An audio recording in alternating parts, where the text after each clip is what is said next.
নিজের মতো করে বাঁচার মতো করে আপনার তার পথ তৈরি করে নেয়, সেই স্বপ্ন আর সাহসের গল্প। সাধারণ মানুষও যে অসাধারণ হয়ে উঠতে পারে তার কাজে, তার চেতনায়, তার বোধে, তার চিন্তায়, সেটার প্রতিফলন যখন দেখবেন তখন না এসে উপায় আছে।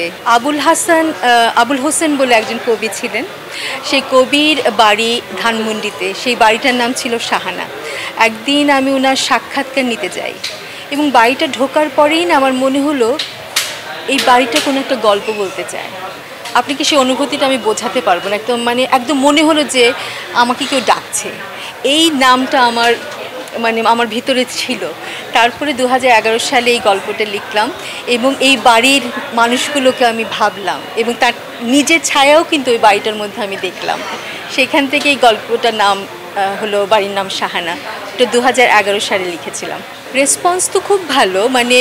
সকালে 11টার সময় একটা প্রথম আমাদের স্ক্রিনিং ছিল, তো 11টার সময় ভাবলাম যে শুক্রবার 11টার সময় বোধহয় খা করবে, বাট দর্শকরা এসেছেন, দেখেছেন, তাদের অনুভূতির কথা বলেছেন। এটা তো এর চাইতে আর তো কিছু চাওয়ার নাই একজন নির্মাতার। সবচেয়ে বড় চাওয়া তো তার যাদের জন্য ছবিটা করা, তারা এসে দেখছেন, সেই তো অনেক।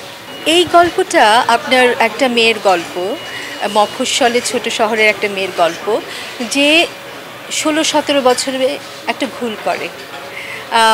আমরা তো আমাদের আবেগ অনেক থাকে না, তো মেয়েটার একটা হৃদয় ঘটিত একটা ভুল হয়।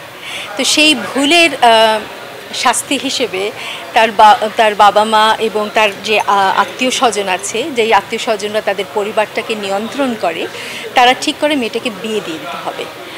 তখন তারা একটা পাত্র পায়, সে হচ্ছে বিদেশে থাকে। তখন কিন্তু আপনি যদি জানেন ওই সময়টা যে লেট 80s আর্লি 90s কিন্তু অনেক মেয়েদের আপনার টেলিফোনে বিয়ে হয়ে গেছিলো।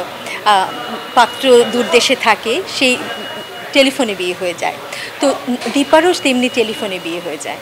তো দীপা যখন তার বরের সাথে যোগ দেয় বিদেশে, তখন তারপরে তার জীবনটা একটা স্বপ্ন নিয়ে তো মানুষ বাঁচে, কোথাও গিয়ে স্বপ্নটা চুরমার হয়ে যায়। ও যেরকমভাবে ভেবেছিল ওর জীবনটা হবে, সেরকমভাবে ও দেখে না। ওখানে সে এক ধরনের অ্যাবিউসের শিকার হয়।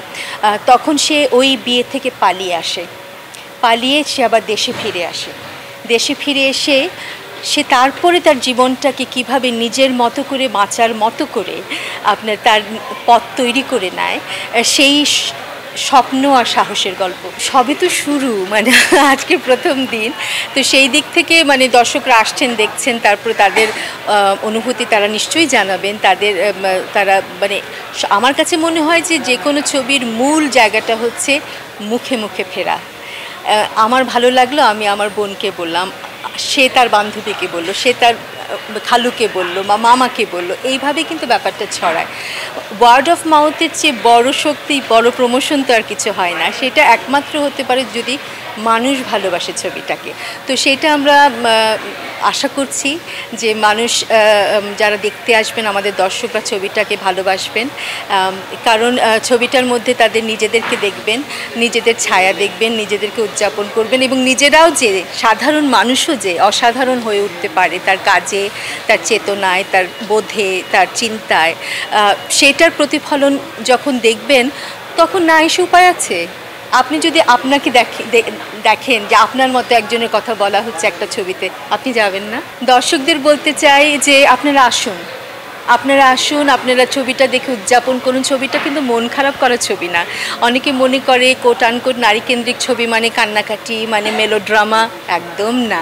এখানে জীবনের ছায়া যেমন দেখবেন, আপনি প্রতিচ্ছবি দেখবেন, তেমনি আনন্দ দেখবেন, উচ্ছ্বাস দেখবেন, আপনাদের নিজেদেরকে দেখবেন এবং আপনারা কিভাবে আপনাদের দর্শকদের জন্য বা নিজেদের জন্য হিরো হয়ে ওঠেন সেটা দেখবেন। সেই কারণে আসুন, ভালো লাগবে।